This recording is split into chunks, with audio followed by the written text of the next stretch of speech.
Goldberg, and I want to welcome you to this program with Abe Piasek, a Holocaust survivor. So I'll do a brief introduction. I want to thank Ms. Overlock and everybody at school for bringing him here today. I think this should be a fantastic experience. If you guys remember when you were 11, can you remember when you were 11?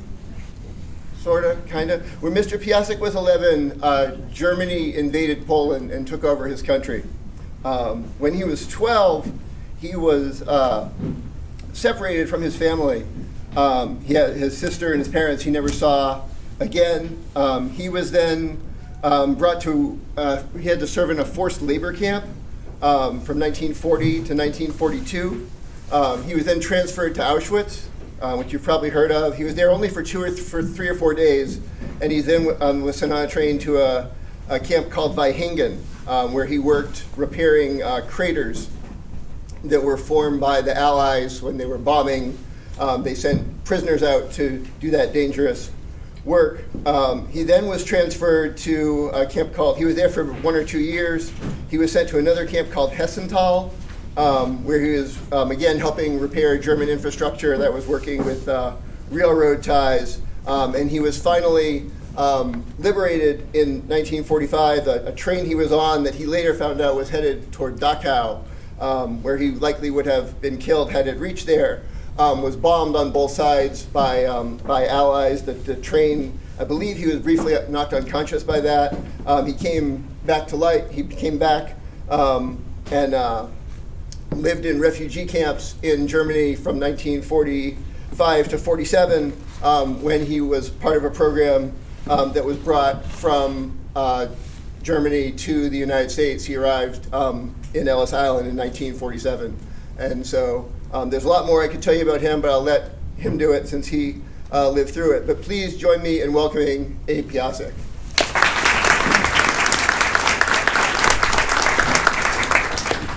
Good morning, everybody. How you doing, sir? No, I don't think you guys are awake. Good morning. Good morning. Yeah, no, that's a little better. Now I know you won't fall asleep. If you're tired, you can close your eyes and listen. So, how old do you think I am? 92. Who said 40? No, come on now. 92. Ain't that old. Come on, I'm only 39. You know, Jack, huh? No, Jack Benny? No, I guess you guys don't know Jack Benny. Now, he was always 39. Okay. Well, I just celebrated my 90th birthday this past Saturday. Happy birthday. And people ask me, I'm still walking. Well, I'm here. Do you drive? I drive? Yes, I do. I still drive. And yes, I still work. So you guys retired. Make sure you work. So you're gonna live at least to 110. What is good. Now I want to ask you. I want to ask you if you have any questions before I go into my story, because it would be better for me. I only got 45 minutes. So I want to see if you have any question pertaining how I feel, what kind of food I ate, how was work. Any questions? Anybody? No? No questions? Yeah, go ahead. How was it like being separated from your family? When I was separated from my family? Yeah, because you went to refugee camps. Oh, That's the question. well, separate from my family when they took me away. Actually, my uncle took me away. He was a capo. You know what the capo is? It was a Jewish policeman, because the SS made him a Jewish policeman to take care of the Jewish people. And he had to go from house to house, collecting at least one person from each household. So one day he came in and he mentioned something to my father. I have no idea what he said. till today. Maybe you have an idea, so you can maybe you have an idea what he might have said to my father. In the next few hours, my father disappeared. Now, I had no idea where he went. I thought maybe he went out to do some jobs. And my mother said, why don't you get your father? I said, I don't know where he is. And 2 hours later, my uncle came in. And he said, Abe, come on with me. He was my favorite uncle because he used to play the violins. He used to play, he used to be a barber. So he used to give me haircuts for free. And he gave me the first haircut, of course. And he took me away and he said, Abe, come with me. I went out with him, because I had no fear. And I said, where are we going? And he didn't answer me. Then I was a little bit hesitant to go with him. And I tried to turn from my right to my left, and he grabbed a hold of my wrist. And I said to myself, oh, that's not so good. And I said, where are we going? He didn't answer me.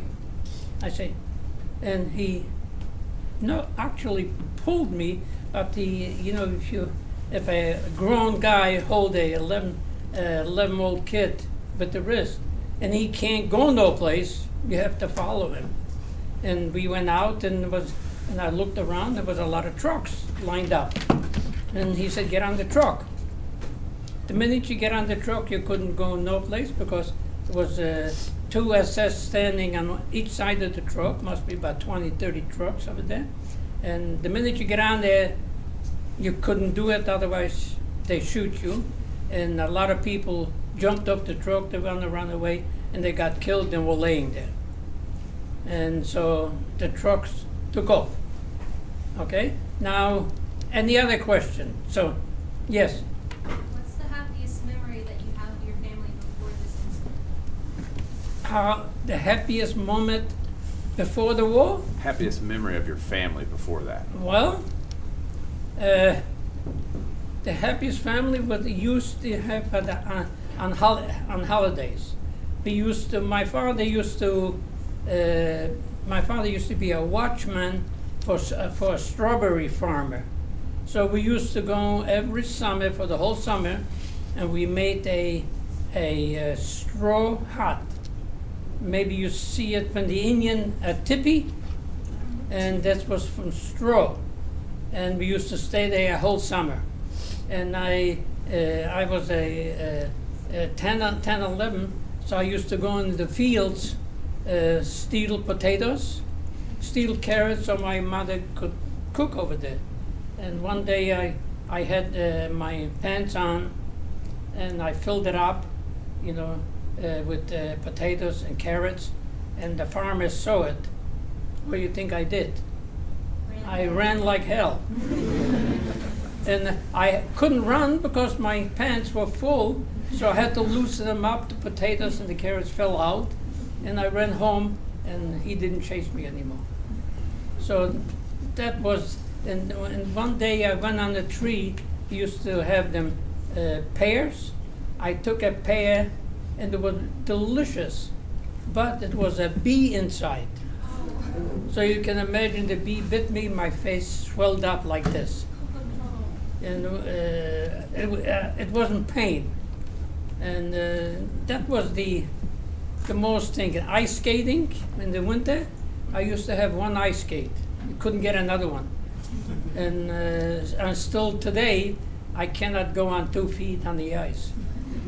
I use 1 foot. So once in a while, in Florida, we used to go over there. On 1 foot, you cannot stay on the ice. So I don't go, I gave it up. Any other questions? Yes? How do you feel about how there are still Nazis today? That's a very, I have, today I have no hard feeling for the German people.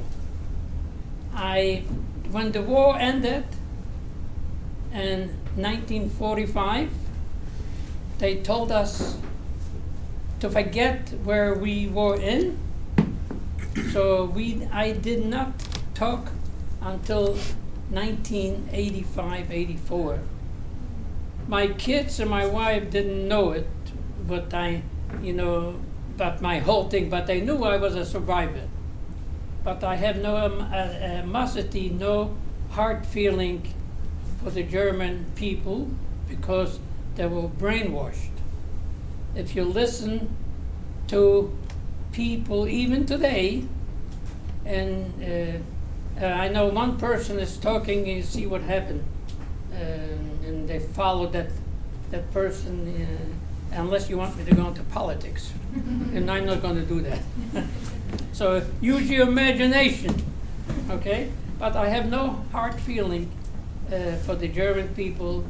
I forgive them who did the worst thing, and maybe something happened and maybe they're in hell, who knows? But I don't believe in hell. And I don't know if any of you believe in hell. Anybody believes in hell? No, don't believe it. Come on, there's no such a thing as hell. Remember that. Whoever told you that is a lot of BS. Okay? And heaven and earth, that's it. And so I have no hard feeling. Does that answer your question? Yes or no? Yes. Okay, anybody else? Where? Yes, go ahead.